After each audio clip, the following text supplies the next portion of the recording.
For centuries, people endured freezing nights without modern heating. Long before central heating and electric blankets, survival through cold winters depended on a simple material: wool.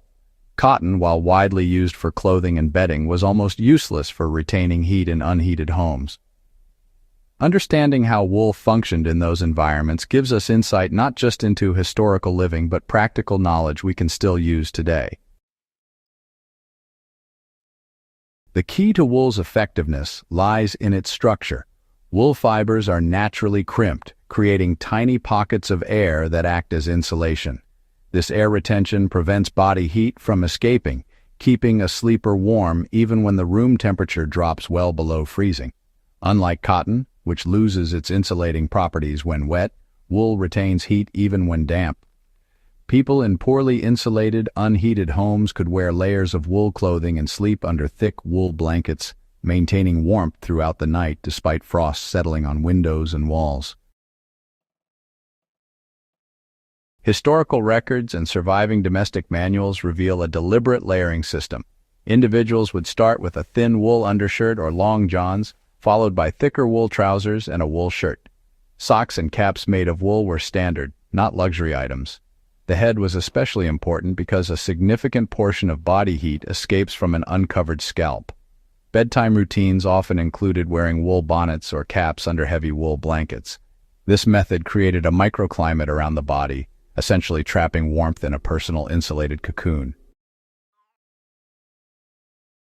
Wool blankets, quilts, and mattresses provided warmth that cotton simply could not match.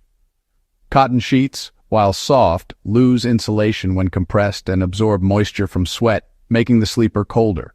Wool, in contrast, maintains loft and insulation under weight, and its natural oils repel moisture. Historical homes often used multiple layers of wool blankets or folded wool quilts to create significant thermal mass. A practical example today would be combining a wool mattress pad with 2 wool blankets, plus a wool cap and socks. Even in an unheated room, this configuration can make temperatures tolerable without any external heat source. One of the reasons wool dominated historical wardrobes was its versatility. Heavy wool could be worn for warmth in winter, while lighter weaves provided breathable insulation in those transitional seasons. Unlike cotton, which, wears out quickly when it's layered or washed a lot, wool fibers actually retain their shape and insulating properties for decades. Survivalists and historical reenactors can use this knowledge when they're sourcing clothing for extreme conditions. Investing in high-quality wool garments really does replicate the durability and effectiveness that sustain generations. It wasn't just clothing and bedding that mattered. Historical homes were arranged to maximize wool's warmth. Beds were often placed away from those cold outer walls, with wool curtains drawn around them to trap heat.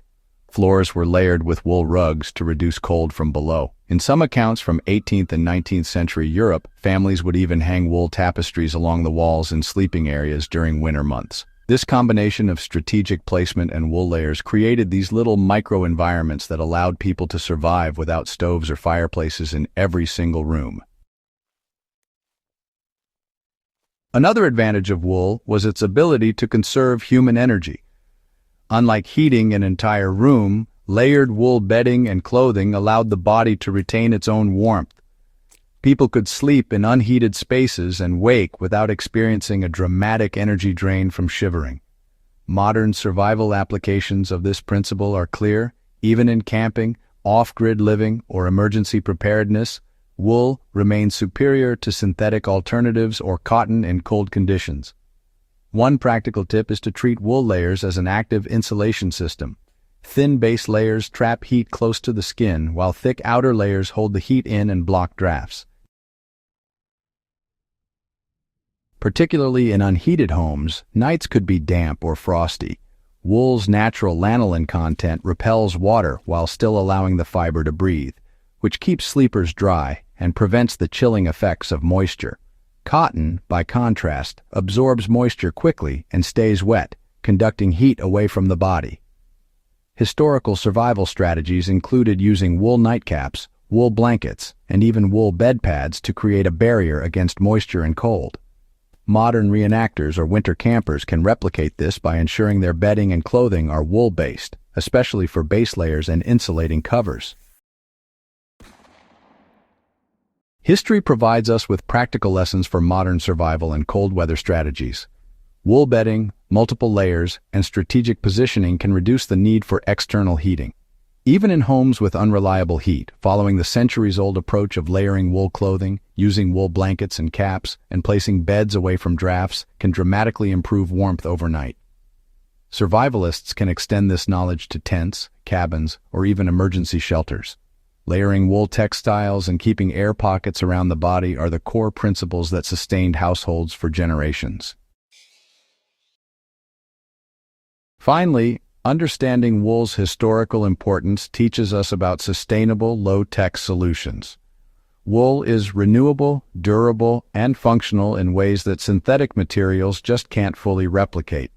For anyone interested in historical accuracy, survivalist preparedness, or low-energy living, using wool is not just about warmth.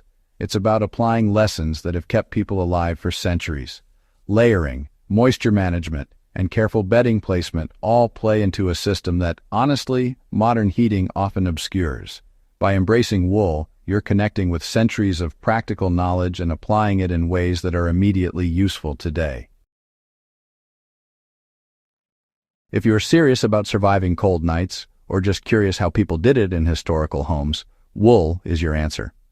Understand the layering strategies, use wool in both clothing and bedding, and consider the arrangement of your sleeping area to complement wool's natural properties. These techniques are straightforward, historically proven, and effective across generations.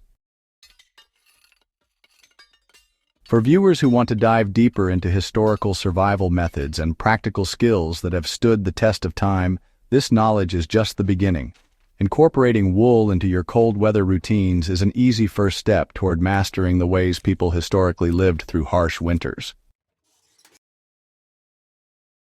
If you found this guide valuable, make sure to subscribe to Living Through the Seasons and share it with fellow history enthusiasts. There's a wealth of survival knowledge waiting to be rediscovered, and every share helps more people connect with practical, historical skills that still work today.